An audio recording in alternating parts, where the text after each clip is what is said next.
Bem-vindo à oração pela família de hoje. Vamos refletir sobre o incrível ato de sacrifício de Jesus ao entregar sua vida por nós. E em todo o mundo as pessoas celebram a Páscoa todos os anos. Mas por quê? Sobre o que é a história da Páscoa na Bíblia? Esse vídeo leva você a uma viagem pelos últimos dias da vida de Jesus e pelos eventos que levaram à sua morte e ressurreição. Você obterá uma compreensão mais profunda do significado deste sacrifício pela humanidade. Pouco antes da festa da Páscoa, Jesus sabia que a coruja tinha vindo para ele deixar este mundo e ir para o Pai, tendo amado os seus que estavam no mundo. Ele os amou até o fim. A refeição da noite estava em andamento, e o diabo já havia levado Judas, filho de Simão Iscariotes, a trair Jesus. A que horas? Sim, Jesus sabia que o Pai havia colocado todas as coisas sob seu poder.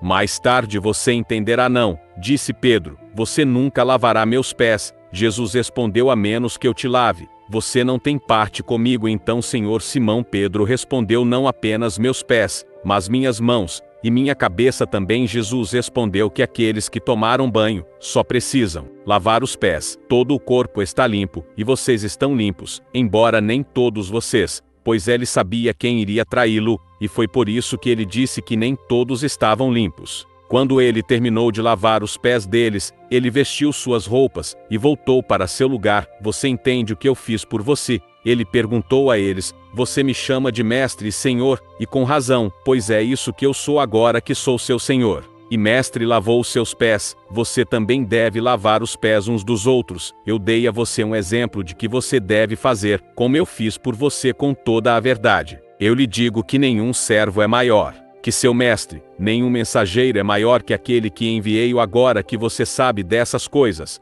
você será abençoado se o fizer. Não estou me referindo a todos vocês, eu conheço aqueles que escolhi, mas isso é para cumprir esta passagem das Escrituras: aquele a quem eu der este pedaço de pão se voltará contra mim. Eu estou te contando agora antes que aconteça, para que quando acontecer você acredite. Pergunte-lhe qual deles ele quer dizer. Recostando-se em Jesus, ele perguntou-lhe: Senhor, quem é? Jesus respondeu: é aquele a quem eu darei este pedaço de pão. Depois de mergulhá-lo no prato, e depois mergulhar o pedaço de pão estrangeiro, ele deu a Judas, filho de Simão Iscariotes. Assim que Judas pegou o pão, Satanás entrou nele. Então Jesus disse a ele: o que você estava prestes a fazer, faça rapidamente. Mas ninguém na refeição entendeu porque Jesus disse isso desde que Judas havia cobrado o dinheiro. Alguns pensaram que Jesus estava contando para comprar o necessário para a festa, ou para dar algo aos pobres. Assim que Judas pegou o pão, ele saiu. Esta noite, enquanto comiam, Jesus pegou o pão, e depois de agradecer partiu, e deu aos seus discípulos dizendo: peguem, este é o meu corpo. Então Jesus pegou um cálice, e depois de dar graças, deu-o a eles, e todos beberão. Sim, este é o meu sangue da aliança derramado por muitos. Disse a eles: em verdade, eu lhes digo, não beberei novamente do fruto da videira, até aquele dia em que o beber novo no reino de Deus. Então Jesus foi com seus discípulos para um lugar chamado Getsêmani, e disse para eles sentarem aqui, enquanto eu vou lá e oro. Para que ele levou consigo Pedro e os 2 filhos de Zebedeu, e ele começou a ficar triste, e viajou. Então disse-lhes que minha alma está tomada de tristeza até a morte. Fique aqui, e continue me observando. Indo um pouco mais longe, ele caiu de cara no chão, e orou ao Pai: se for possível, que este cálice seja tirado de mim, ainda não como eu quero, mas como você fará. Então ele voltou para seus discípulos, e os encontrou dormindo. Vocês não poderiam ficar vigiando comigo por 1 hora? Ele perguntou: Pedro, vigie e ore para que você não caia em tentação. O espírito está pronto, mas a carne é fraca. Ele foi embora pela 2ª vez, e orou ao Pai: se não for possível que este cálice seja tirado, a menos que eu o beba, seja a sua vontade ser feito. Quando ele voltou, ele novamente os encontrou dormindo, porque seus olhos estavam pesados. Então ele os deixou, e foi embora mais uma vez, e orou pela 3ª vez, dizendo a mesma coisa. Então ele voltou para os discípulos e disse-lhes: vocês ainda estão dormindo e descansando? Olha, chegou a hora e o Filho do Homem é entregue nas mãos dos pecadores. Levanta-te, vamos lá, vem a minha traição. Enquanto ele ainda falava, Judas, um dos 12, chegou com ele. Era uma grande multidão armada de espadas e paus enviada dos principais sacerdotes e os anciãos do povo. Agora o traidor havia arranjado um sinal com eles: aquele que eu beijar, é o homem. Prendê-lo. Indo imediatamente para Jesus, Judá disse: saudações, Rabino. Jesus disse: amigo, faça logo o que você veio fazer. Então os outros homens se aproximaram, agarraram Jesus e o prenderam. Então o homem deu um passo à frente, agarrou Jesus e prendeu. Com isso, um dos companheiros de Jesus pegou sua espada, puxou-a e feriu o servo do sumo sacerdote, cortando-lhe a orelha. Coloque sua espada de volta no lugar. Jesus lhe disse: pois todo aquele que desembainhar a espada morrerá pela espada. Você acha que não posso invocar meu Pai, e ele imediatamente colocará à minha disposição mais de 12 legiões de anjos? Mas como então se cumpririam as escrituras que dizem que deve acontecer assim naquela hora? Liderando uma rebelião, que você saiu com espadas e porretes para me capturar todos os dias, me assentava junto de vós, ensinando no templo, e não me prendestes. Mas tudo isso aconteceu para que se cumpram as escrituras dos profetas. Levou-o ao sumo sacerdote Caifás, onde os mestres da lei e os anciãos estavam reunidos. Mas Pedro o seguiu de longe até o pátio do sumo sacerdote. Ele entrou e sentou-se com os guardas, para ver o resultado dos sacerdotes. E todo o sinédrio estavam procurando evidências falsas contra Jesus, para que pudessem condená-lo à morte. Mas não encontraram nenhuma, embora muitas testemunhas falsas se apresentassem. Finalmente 2 se apresentaram, e declararam que este sujeito disse: eu sou capaz de destruir o templo de Deus, e reconstruí-lo em 3 dias. Então o sumo sacerdote se levantou e disse a Jesus: você não vai responder. Que testemunho é esse que esses homens estão trazendo contra você? Mas Jesus permanece em silêncio. O sumo sacerdote disse a ele: eu te ordeno sob juramento pelo vivo Deus, nos diga se você é o Messias, o Filho de Deus. Então Jesus respondeu: mas eu digo a todos vocês, de agora em diante vocês verão o Filho do Homem sentado à direita do Poderoso, e vindo nas nuvens do céu. Então o sumo sacerdote rasgou suas roupas, e disse que blasfemou, porque precisamos de mais testemunhas. Olha, agora você ouviu a blasfêmia. O que você acha que ele é digno de morte? Eles responderam quando cuspiram em seu rosto, e bateram ele com os punhos. Outros lhe deram tapas e disseram: profetiza para nós o Messias. Que agora Pedro estava sentado no pátio, e uma criada veio até ele. Você também estava com Jesus da Galileia? Ela disse. Mas ele negou diante de todos: eu não sei do que vocês estão falando. Ele disse. Então ele saiu para o portal, onde outra serva o viu, e disse para as pessoas lá que esse sujeito estava com Jesus de Nazaré. Ele negou novamente com um juramento: eu não conheço o homem. Depois de um tempo aqueles que estavam ali foram e disseram: com certeza você é um deles, seu sotaque denuncia você. Então ele começou a xingar e jurou para eles: eu não conheço o homem. Imediatamente um galo cantou. Então Pedro lembrou-se da palavra que Jesus tinha falado antes do galo canta: você me negará 3 vezes, e saiu chorando amargamente. De manhã cedo todos os principais sacerdotes e os anciãos do povo que fizeram seus planos de como executar Jesus. Então eles o amarraram, o levaram e o entregaram a Pilatos, o governador. Quando Judas, que o havia traído, viu que Jesus estava condenado, foi tomado de remorso e devolveu as 30 moedas de prata aos principais sacerdotes e aos anciãos. Pois eu traí sangue inocente. O que é isso para nós? Eles responderam que é sua responsabilidade. Então Judas jogou o dinheiro no templo e saiu. Então ele foi embora e se enforcou. E pegaram as moedas e disseram que é contra a lei colocar isso no tesouro, já que é dinheiro de sangue. Então eles decidiram usar o dinheiro para comprar o campo do oleiro como cemitério para estrangeiros. Por isso é chamado de campo de sangue até hoje. Do que era o que foi dito por Jeremias, o profeta, foi cumprido. Eles pegaram as 30 moedas de prata do preço estabelecido a ele pelo povo de Israel, e as usaram para comprar o campo do oleiro, como o Senhor me ordenou. Enquanto Jesus estava diante do governador, e perguntou a ele: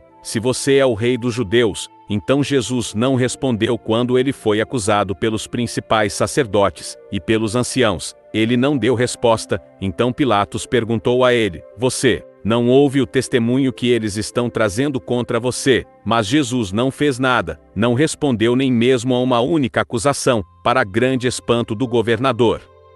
Agora era costume do governador na festa libertar um prisioneiro escolhido pela multidão naquela época. eles tinham um prisioneiro conhecido cujo nome era Barrabás. Então, quando a multidão reuniu Pilatos, e perguntou-lhes qual deles vocês querem que eu solte para vocês, Jesus Barrabás, ou Jesus, que foi chamado de Messias, pois ele sabia que era por interesse próprio que eles entregaram Jesus a ele. Enquanto Pilatos estava sentado na cadeira do juiz, sua esposa lhe enviou esta mensagem: não tenha nada a ver com aquele homem inocente, pois hoje sofri muito em sonho por causa dele. Mas os principais sacerdotes e os anciãos persuadiram a multidão a pedir Barrabás e a executar Jesus. Qual dos dois vocês querem que eu solte? Perguntou o governador. Barrabás. Eles responderam: o que devo fazer então com Jesus, que é chamado de Messias? Todos responderam: crucifique-o. Por quê? Que crime ele cometeu? Isso é Pilatos. Mas eles gritaram ainda mais alto: crucifique-o. Quando Pilatos viu que ele não estava chegando a lugar nenhum, mas que em vez disso estava começando um alvoroço, ele pegou água e lavou as mãos na frente da multidão. Eu sou inocente do sangue deste homem, ele disse que é sua responsabilidade.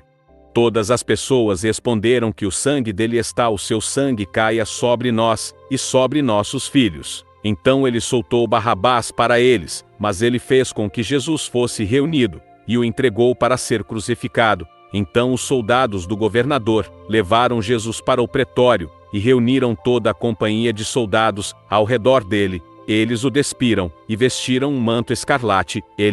Então torceram uma coroa de espinhos e colocaram em sua cabeça. Eles colocaram um bastão em sua mão direita. Então eles se ajoelharam na frente dele e zombaram dele: salve, rei dos judeus! Eles cuspiram nele e pegaram o bastão e bateram na cabeça dele repetidas vezes. Depois de terem zombado dele, tiraram o manto e vestiram-no com suas próprias roupas e o levaram para crucificá-lo. Quando estavam saindo, encontraram um homem de Cirene chamado Simão, e eles forçaram-no a carregar a cruz como estrangeiro.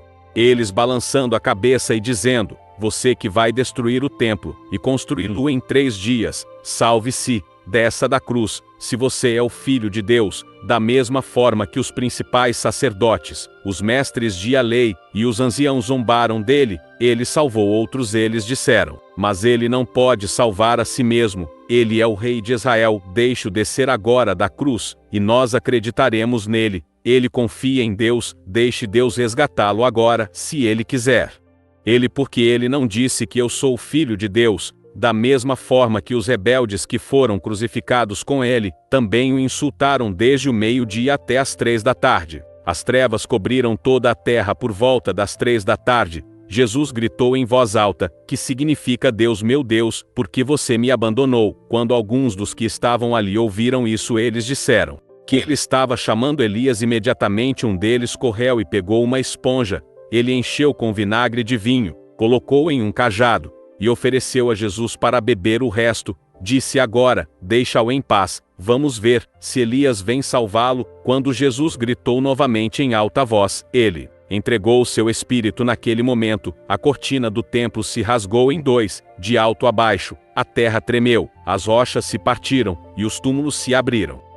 Os corpos de muitas pessoas santas que morreram foram ressuscitados, saíram dos túmulos após a ressurreição de Jesus, e foram para a cidade santa, e apareceram a muitos. Quando o centurião e os que estavam com ele, que guardavam Jesus, viram o terremoto e tudo o que havia acontecido, ficaram aterrorizados e exclamaram que certamente ele era o Filho de Deus. Agora havia um homem chamado José, membro do conselho, um homem bom e justo que não havia consentido para a decisão e ação deles. Ele veio de uma cidade de Arimateia, na Judéia, e ele mesmo estava esperando o reino de Deus. Indo até Pilatos, ele pediu o corpo de Jesus. Então ele o tirou, embrulhou-o em um pano de linho, e colocou-o em um tubo cortada na rocha, onde ainda ninguém tinha sido colocado. Era dia de preparação, e o sábado estava prestes a começar. As mulheres que tinham vindo com Jesus da Galiléia seguiram José, e viram o túmulo, e como o seu corpo foi colocado nele. Então eles foram para casa e prepararam temperos e perfumes, mas descansaram no sábado em obediência ao mandamento no primeiro dia da semana, bem cedo com os temperos que haviam preparado, e foram ao túmulo, e encontraram a pedra removida do túmulo. Quando eles entraram, eles não encontraram o corpo do Senhor. Jesus, enquanto eles estavam se perguntando sobre isso, de repente 2 homens, com roupas que brilhavam como um raio, ficaram ao lado deles. Assustadas, as mulheres se curvaram com o rosto no chão. Os homens disseram-lhes: por que você procura o vivo entre os mortos? Ele não está aqui, ele ressuscitou. Lembre-se do que ele lhe disse, enquanto ainda estava com você, na Galileia. O Filho do Homem deve ser entregue nas mãos dos pecadores, ser crucificado, e no 3º dia ressuscitar. Depois eles lembraram-se de suas palavras. Quando voltaram do túmulo, contaram todas essas coisas aos 11, e a todos os outros. Foi Maria Madalena, Joana, Maria, a mãe de Tiago, e os outros que estavam com ele, que contaram isso aos apóstolos. Mas eles não acreditaram nas mulheres, porque suas palavras lhes parecem bobagens. Pedro, porém, levantou-se e correu para o túmulo. Curvando-se, viu as tiras de linho deitadas sozinhas. Ele foi embora, vagando consigo mesmo o que havia acontecido agora. Naquele mesmo dia, 2 delas estavam indo para uma aldeia chamada Emaús, a cerca de 7 milhas de Jerusalém. Eles estavam conversando sobre tudo o que havia acontecido. Enquanto conversavam e discutiam essas coisas um com o outro, o próprio Jesus veio e caminhou com eles, mas eles foram impedidos de reconhecê-lo. Ele perguntou-lhes: o que vocês estão discutindo juntos? Enquanto vocês caminhavam, eles ficaram parados, com o rosto abatido. Um deles, chamado Cleofas, perguntou a ele: você é o único que visita Jerusalém, que não sabe as coisas que aconteceram lá, nestes dias? O que ele perguntou sobre Jesus de Nazaré. Ele era um profeta poderoso em palavras e ações, diante de Deus e de todo o povo. Os chefes dos sacerdotes e nossos governantes o entregaram para ser condenado à morte, e o crucificaram. Mas esperávamos que fosse ele quem iria redimir Israel. É o 3º dia desde que tudo isso aconteceu. Além disso, algumas de nossas mulheres nos surpreenderam. Elas foram ao túmulo esta manhã cedo, mas não encontraram seu corpo. Elas vieram e nos disseram que tinham tido uma visão de anjos, que disseram que ele estava vivo naquela época. Um dos nossos foram ao túmulo e descobriram exatamente como as mulheres haviam dito, mas eles não viram Jesus. Ele disse-lhes que vocês são tolos e quão lentos para acreditar em tudo o que os profetas falaram. O Messias não teve que sofrer estas coisas, e depois entrou na sua glória. E começando por Moisés e todos os profetas, ele explicou-lhes o que foi dito em todas as Escrituras a seu respeito. Quando se aproximaram da aldeia para onde estavam indo, Jesus continuou como se fosse mais longe, mas eles insistiram: ele fortemente fique conosco, porque já é quase noite, o dia está quase acabando. Então ele entrou para ficar com eles. Quando ele estava na mesa com eles, ele pegou o pão, deu graças, quebrou e começou a dar-lhes. Os olhos foram abertos, e eles o reconheceram, e ele desapareceu de vista deles. Eles perguntaram um ao outro se nossos corações não estavam queimando dentro de nós, enquanto ele conversava conosco na estrada, e nos abria as Escrituras. Eles se levantaram e foram de uma vez para Jerusalém. Lá eles encontraram os 11, e os que estavam com eles, simbolizando juntos, e dizendo que é verdade que o Senhor ressuscitou, e apareceu a Simão. Então os 2 contaram o que havia acontecido no caminho, e como Jesus foi reconhecido por eles quando partiu o pão. Enquanto eles ainda estavam conversando sobre isso, o próprio Jesus estava entre eles, e disse-lhes que a paz esteja com vocês. Eles ficaram surpresos e assustados, pensando que viram um fantasma. Porque você está com problemas, e porque as dúvidas surgem em sua mente. Olhe para minhas mãos e meus pés, sou eu mesmo. Toque-me e veja que um fantasma não tem carne e ossos como você vê. Eu tinha. Quando ele disse isso, ele mostrou eles as mãos e os pés, e enquanto eles ainda não acreditavam por causa da alegria e do sistema de espanto: você tem alguma coisa aqui para comer? Eles deram a ele um pedaço de peixe grelhado, e ele pegou e comeu na presença deles. Ele disse a eles: isto é o que eu lhes disse enquanto ainda estava com vocês: deveria se cumprir tudo o que está escrito sobre mim na lei dos profetas de Moisés e nos Salmos. Então ele abriu suas mentes para que pudessem entender as Escrituras. Lhes disse: isso é o que está escrito: o Messias sofrerá e ressuscitará dos mortos no 3º dia, e o arrependimento para o perdão dos pecados será pregado em seu nome a todas as nações, começando por Jerusalém. Vou enviar-lhe o que meu pai prometeu: fique na cidade até você fui revestido com o poder do alto. Quando eles conduziu para as proximidades de Betânia, levantou as mãos e os abençoou. Enquanto os abençoava, ele os deixou e foi elevado ao céu. Então eles o adoraram e voltaram para Jerusalém com grande alegria. Ficaram continuamente no templo louvando a Deus. Querido Senhor Jesus, pela sua radiante e magnífica ressurreição, você nos mostrou que a morte não é o fim, mas apenas o começo de uma vida eterna ao seu lado. Graças a você, o mais terrível, e se tornou o mais belo começo, que sua ressurreição lavou nossos pecados, restauraram nossa inocência, e nos trouxeram alegria. Sua ressurreição é nossa garantia de que a justiça triunfará sobre a traição, a luz vencerá as trevas, e o amor comparará aquele. Senhor, nós te louvamos, nesta época de Páscoa, mude nossas vidas, mude nossos corações, para sermos mensageiros da alegria e esperança. Obrigado por sua proteção, e pelas promessas que temos, de que em seu mundo nada pode nos separar do seu amor, e da vitória alcançada por você na cruz. Agora, se morremos com Cristo, acreditamos que também viveremos com Ele, pois nós sabemos que desde que Cristo ressuscitou dos mortos, Ele não pode morrer novamente. A morte não tem mais domínio sobre Ele. Romanos capítulo 6 versículos 8 a 11. A ti, Senhor, eu dou todo o louvor, honra e glória, em nome de Jesus, eu oro. Amém. Obrigado por assistir. Espero que tenham gostado do vídeo.